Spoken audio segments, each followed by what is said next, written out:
কবিতা এতিয়াও বহুতে আকৈ জানা হোৱা নাই। কবি পংকজ অসমীয়া কলিতা। পাঠ মন্টু কলিতা। পঢ়ি শুনি ভাল নম্বৰ পাছি ঠিকেই, দামী স্কুল কলেজত পঢ়িছি ঠিকেই, ঘৰৰ পাই স্কুলত নি ঘৰত থৈ গেছি ঠিকেই, হলেও এতিয়াও বহুতে আকৈ জানা হোৱা নাই ভাই।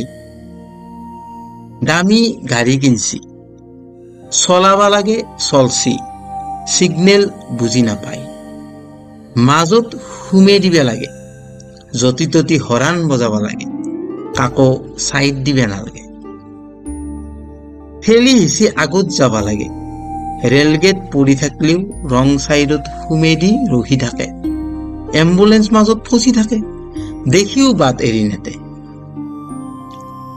এইগিলা কাম এই পঢ়া মহাইহে বেছিকে কৰে। উন্নতি কেংকে হব ভাই, এতিয়াও বহুতে আকৈ জানা হোৱা নাই। চাল্লা মানুহ এটা পঢ়ি থাকিলে তুলি দিয়া মানুহ নাই, মেডিকেলত নিলেও শুশ্ৰূষা কৰা মানুহ নাই, মুঠতে এতিয়াও বহুতে আকৈ জানা হোৱা নাই।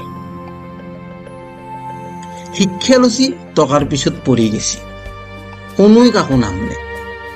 এনকেই যদি চলা কি ঘেণ্টা কৰবা পঢ়া, মানুহক দেখে পঢ়াৰ দৰকাৰেই নাই।